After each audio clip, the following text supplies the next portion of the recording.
Before you take that big step to buy a home to live in, open your email and drop us your details. We'll make sure you get the top choices in any market across the country in your budget, backed with fantastic demand-supply data, location ratings, and project credentials. So let's move on to the next question, which comes from Mona Singh. She's tweeted to us saying that she's planning to buy a 2 BHK property in GM Infinity City Town Phase 2 New Town Electronic City, Bangalore, and wants to know if she can go ahead or are there better projects in Electronic City. Well, we know that there are lots and lots of projects in Electronic City to choose from. At least the supply is phenomenal there. Samir. Yeah, Manisha, well-deservingly oversupplied market owing to the 800-acre Electronic City, which is the largest IT hub in the country. That's why you are going to see a large amount of supply over here. The micro market enjoys a 6.5 rating on the social infrastructure and the location scale, and that's what makes it good. It's an end-user market, so it doesn't appreciate that much. But good choices over here at affordable rates. You can go ahead with your choice of E-City Town Phase 2 by GM Infinite Dwelling. We have two more recommendations for you. MJR Click Hydra by MJR Builders, project getting ready next year, much lower priced than your choice, so you could look at that as well. And lastly, we have Concord Tech by the Concord Group. This project is getting ready this year, so if you want to move in slightly earlier, you could look at this choice as well. All right, so here's a quick recommendation from Prop Equity. The market is Bengaluru, Electronic City, budget 55 lakh rupees. It's an oversupply market, but for good reasons. Lots of employment generation happening in this area. E-City Town Phase 2 by GM Infinite Dwelling, MJR Click Hydra by MJR Builders, and Concord Tech Tough by the Concord Group. All right, this is a question from Harish. He writes into us, says he owns a 3 BHK apartment in Oberoi Realty's Eternia project in Mulund West. Now he wants to get out of it without incurring any losses. Samir, what's your advice? I mean, Mumbai market hasn't really cracked, so has his buy been more expensive? Or it's just that the market is completely at a stalemate, so it's hard to get even the price that you had invested in?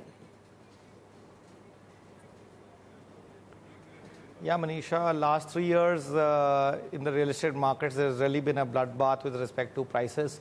And except really, I would say Mumbai has not had the kind of drop that other cities have witnessed, especially regions like NCR, which has been a 35 to 40% drop. But nonetheless, there has been a drop. But what we like about Mr. Harish's choice is both the location and the developer. So he went on and made the right choice. This market is adequately supplied. It's got a rating of 7. But within the micro market, he's gone about choosing the best builder. Oberoi has this premium to it because of its reputation and quality of construction, and what this developer brings to the table, which is big amount of transparency, which was not there compared to other developers in the market. So we would recommend a hold, because Oberoi projects, once ready, definitely command a premium of 20 to 30% compared to other developers. This project is excellent. It's a premium residential project near the Sanjay Gandhi National Park, which is a big plus point to have. This micro market is completely secondary in nature, so it's not going anywhere. And Mumbai has got a huge demand-supply mismatch favoring the demand, and especially once projects get ready, they tend to get appreciated fairly quickly compared to under construction projects. So Samir, he wants to get out of it right now. You're saying hold on to it. There's no downside in this market if you try and sell it. We would recommend a hold on to it. There is no downside. Yeah. Because if I look at the price charts that you've sent us, there's a I mean, over this period, it's only 1%. Yes, that's why we think that, to get into real estate or get out of real estate is not the same as the stock markets. If he needs the money really, then of course there's no choice, you have to get out. But if he wants to deploy money back into real estate, then doesn't make sense for him to exit this property at this stage. It'll probably be the worst time for this property. All right. Okay, Harish. I mean, if I look at availability of ready stock in the Mulund market, there are 34 units. Just stay put. You know, sentiments will start improving. And I think if you do not need your money in a hurry, hold is the recommendation from Prop Equity. And I think you should be able to get a better price. I tend to agree with Samir on that aspect. Next caller is Sumit Agarwal. He's online with us. Hi, Sumit. Go ahead with your question. Hi, actually, I was looking for a 3-bedroom apartment in Greater Noida or Noida Station. Right. And the budget is 65 lakhs. And I have seen a property called RJ Luxury. So I would like to know how is it? Okay, so straight question. He's already shortlisted one property. Noida Extension, Noida West, again, lots of options available for him. He shortlisted one, but can we give him something better, Samir? Sure, Manisha. This micro market is rated at about 5. There are unfortunately more negatives than positives owing to the high density of this micro market. And the second part being the, it is still very far compared, especially Greater Noida, compared to the employment generation zones. Positive being that this is the most affordable micro market in the NCR region where there is livability, and you know, you can actually move in fairly quickly over here, and social infrastructure is well nearby. Rating is 5, oversupplied micro market. RG Group Luxury Homes you can go ahead with. It's a project that's getting ready next year. There are 2 more recommendations that we have. Stellar G1 by Stellar Ventures. This is in Sector 1, Greater Noida. Similar priced project is ready, so you don't have to wait compared to the previous project.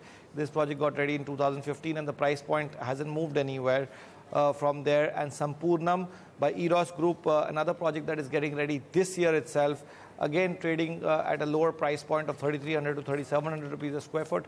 So any of these 3 projects you can go ahead with, and you're not going to see too much appreciation, but from an end-use point of view, you can go ahead very easily. Is it, you know, Samir, if I'm looking at oversupply, I'm also looking at location rating of 5.